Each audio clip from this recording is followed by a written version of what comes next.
I caught my husband on a dating app while I was pregnant, and he swore it meant nothing, but now I've discovered he's been seeing someone else for months. I'm 29F, and my husband, Mark, 31M, and I have been together for 8 years, married for 5. I'm currently 7 months pregnant with our first child, a boy, and what should be a time of excitement and joy has turned into a nightmare. For the past few months, Mark has been distant. At first, I thought it was just the stress of becoming a first-time dad, but things started to feel off. He wasn't as engaged in the pregnancy as I had hoped. He was working late, spending more time on his phone, and there was an undeniable tension between us. One night, while Mark was in the shower, I saw his phone light up with a notification. I knew I shouldn't have looked, but something inside me urged me to check. What I saw made my heart drop. There was a message from a dating app. My mind raced. Why would he be on a dating app while I'm pregnant with his child? My hands were shaking as I unlocked his phone using his passcode, which I knew by heart.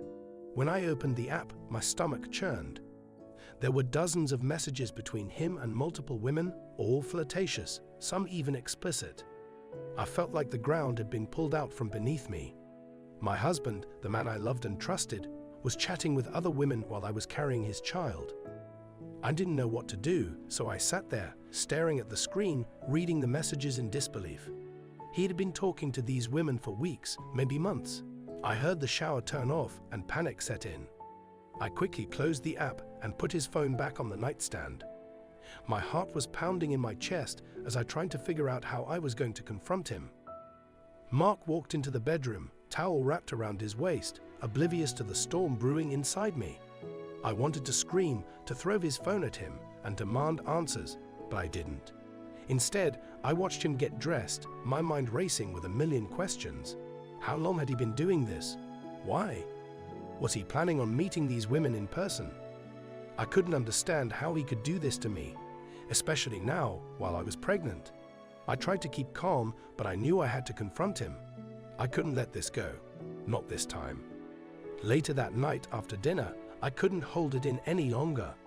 "Mark, can we talk?" I asked, my voice shaky. He looked at me confused.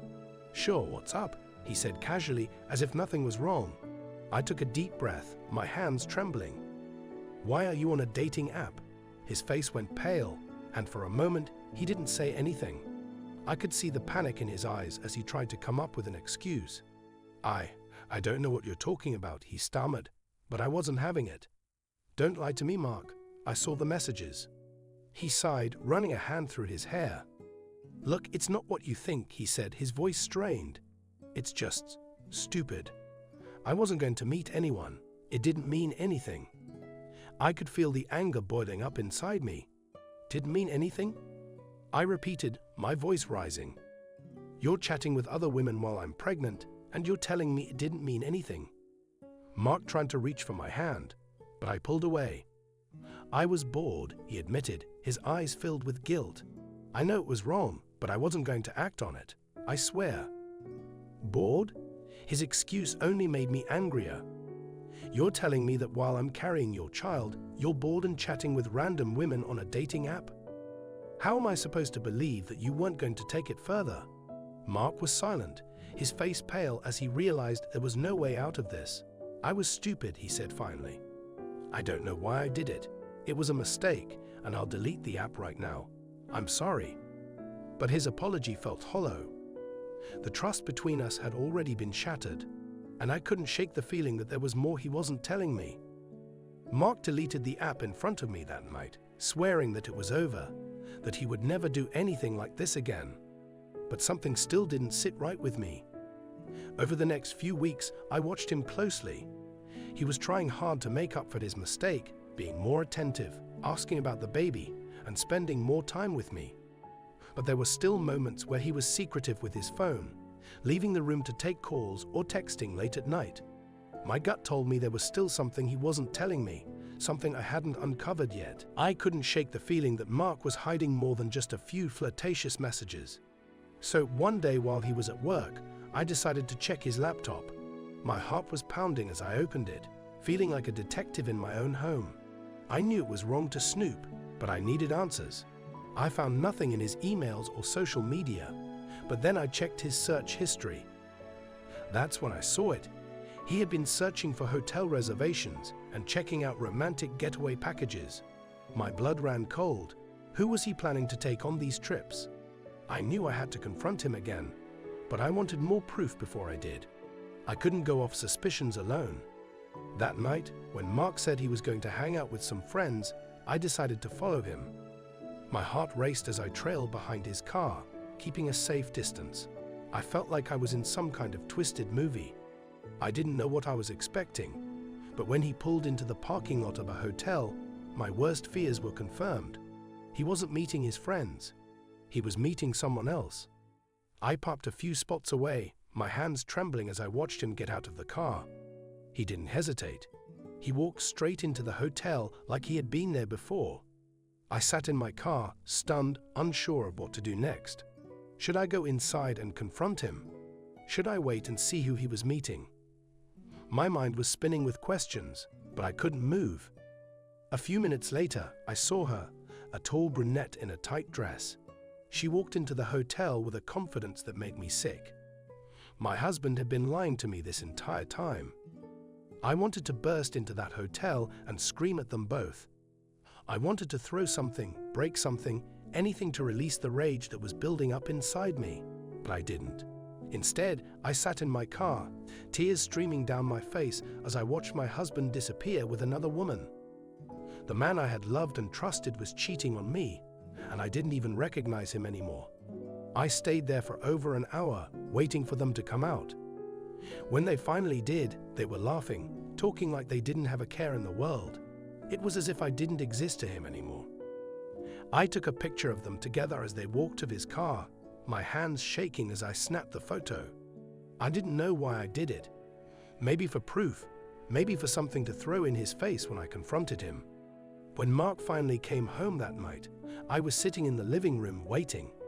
He looked surprised to see me still awake, but he smiled like everything was fine. "Hey, babe," he said casually, walking over to kiss me on the forehead.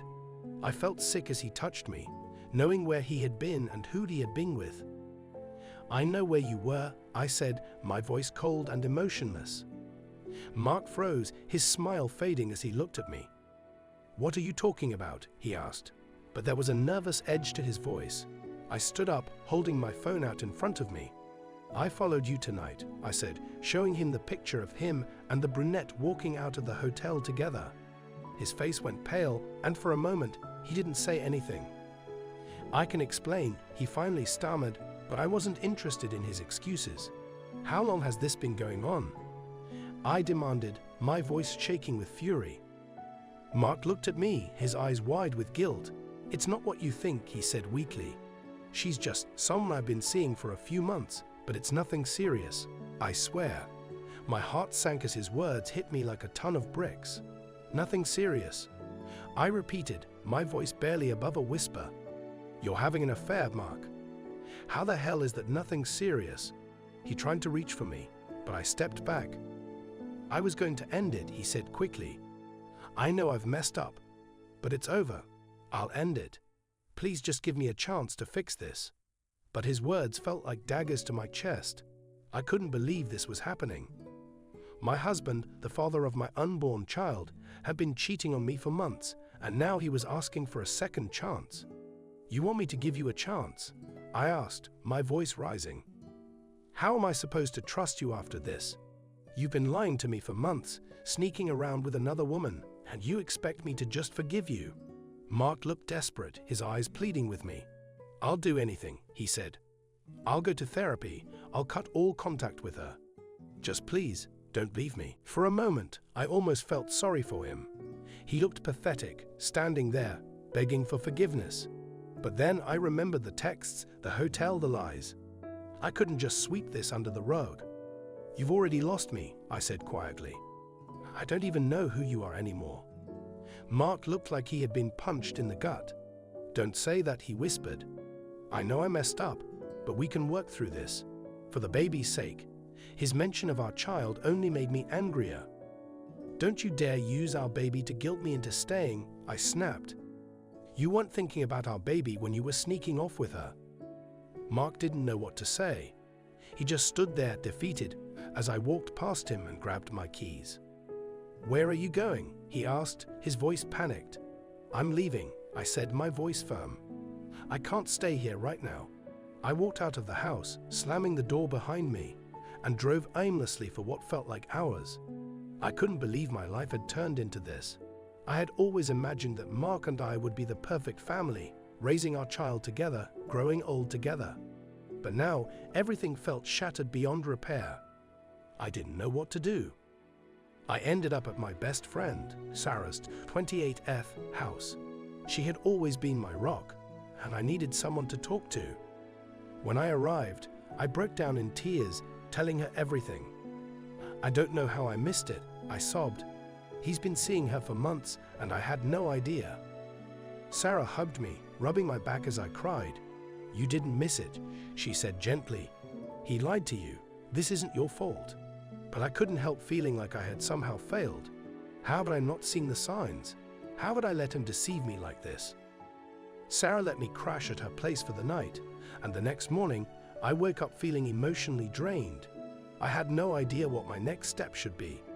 Part of me wanted to confront Mark again, demand more answers, but another part of me knew that I couldn't stay with him after what he had done. I couldn't raise my child in a marriage built on lies and betrayal, but the thought of being a single mom terrified me. I had no idea how I was going to handle this, but I knew I couldn't make any decisions in the heat of the moment. The next day, I called Mark and told him we needed to talk. I wasn't ready to go back to the house, but we had to figure out where things stood. We met at a cafe in town, and I could see the guilt written all over his face the moment he walked in. He sat down across from me, looking exhausted. "I'm sorry," he said, his voice barely above a whisper. "I know I've hurt you, and I hate myself for it. But I don't want to lose you." His words stung. How could he not expect to lose me after everything he had done? "I don't know if I can forgive you," I said quietly, staring down at my hands. "You betrayed me, Mark. You lied to me for months, and now I have to figure out how to raise our child in the middle of all this." He reached for my hand, but I pulled away. "Please," he pleaded. "I'll do whatever it takes to make this right. I'll go to counseling. I'll cut off all contact with her. Anything you want. I don't want to lose you, and I don't want to lose our family." His desperation made me feel sick. Part of me still loved him, but I didn't know if that was enough anymore. We sat there in silence for what felt like an eternity. Finally, I spoke. "I need time," I said, my voice trembling. "I can't just forgive you overnight, and I don't even know if I ever will. But I need time to think." Mark nodded, tears welling up in his eyes. "Take all the time you need," he said softly. "I'll wait for you." I wanted to believe him, but the trust had been shattered. How could I trust someone who had been lying to me for months? How could I ever look at him the same way again? For the next few weeks, I stayed at Sarah's place while I tried to figure things out. Mark called and texted constantly, asking how I was doing, telling me how much he missed me, but I couldn't bring myself to respond. I needed space, time to process everything that had happened. Every time I thought about going back to him, the image of him with that other woman flashed through my mind, and the rage and hurt bubbled up all over again. I wasn't sure if I could ever get past it. I wasn't sure if I wanted to. One evening, while Sarah was out, I found myself sitting alone in her living room, staring at my phone. I had avoided calling my parents during all of this because I didn't want to worry them, but I couldn't hold it in any longer. I needed their advice. I dialed my mom's number, and when she answered, the sound of her voice brought tears to my eyes. I told her everything, about the affair, about the dating app, about how Mark had betrayed me. She was silent for a moment, then she spoke. "You need to think about what's best for you and the baby," she said softly. "This isn't something you can rush." Her words echoed in my mind long after we hung up. What was best for me and the baby? I had always imagined that Mark and I would raise our child together, that we would be a family. But now that dream felt impossible. How could I trust him to be a good father when he couldn't even be honest with me? How could I raise my son with someone who had betrayed me so deeply? I knew I had to make a decision soon, but every time I thought about leaving, I felt a pang of fear. Could I really do this on my own? The next day, Mark called again, and this time I answered. He sounded surprised to hear my voice. "Hey," he said cautiously. "How are you?" I didn't know how to answer that question. How was I? Angry? Heartbroken? Lost? I don't know, I replied honestly. I'm trying to figure things out. Mark sighed on the other end of the line. "I miss you," he said softly. "I miss us.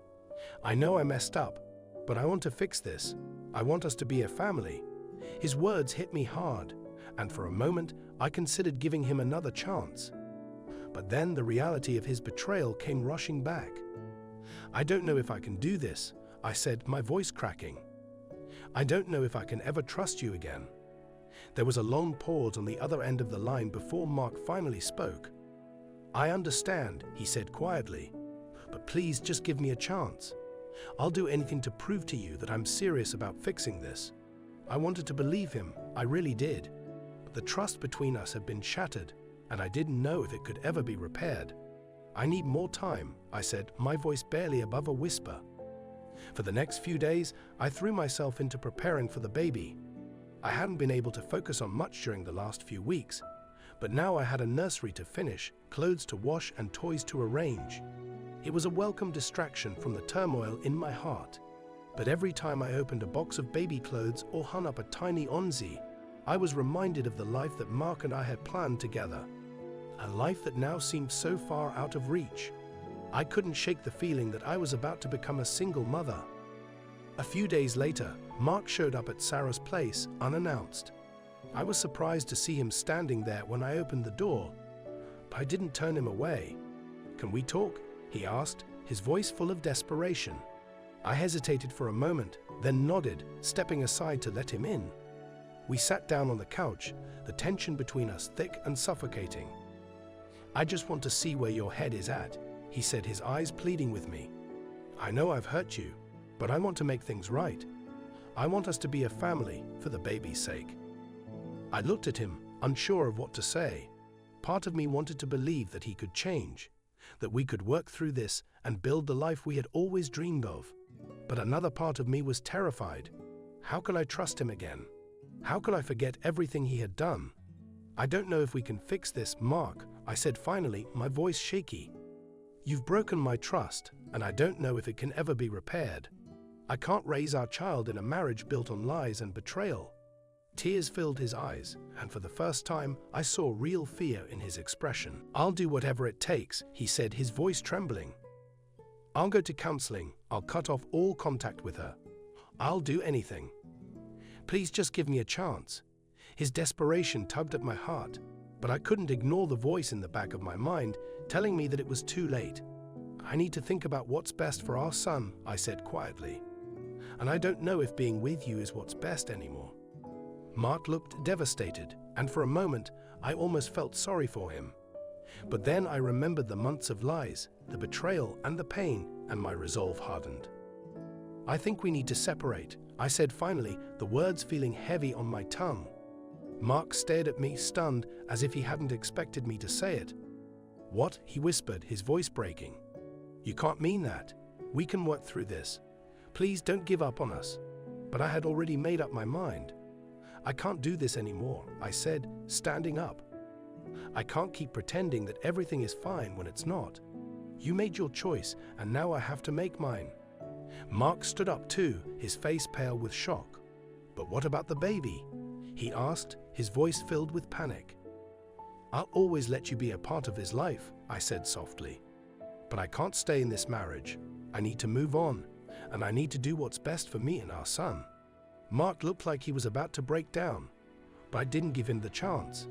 I grabbed my coat and walked to the door, opening it for him. "Please just go," I said, my voice barely above a whisper. Mark hesitated for a moment, then nodded slowly. "I love you," he said quietly, his eyes filled with tears. But his words felt hollow. I watched him walk out the door, my heart aching. The days that followed were some of the hardest of my life. I moved back into our house, but it didn't feel like home anymore. Every room reminded me of Mark, of the life we'd had planned together. But I knew I had made the right decision. I couldn't stay in a marriage built on lies. I needed to focus on myself and my baby. I threw myself into preparing for the birth, trying to block out the pain of what had happened. But no matter how hard I tried, the hurt lingered. I wasn't just grieving the end of my marriage, I was grieving the future we had lost. Mark continued to call and text, but I kept my responses short and focused on the baby. I knew he was hurting, and part of me still cared about him. But I couldn't let myself get drawn back into the relationship. It was over, and I needed to move on. Sarah continued to be my rock, helping me through the tough days.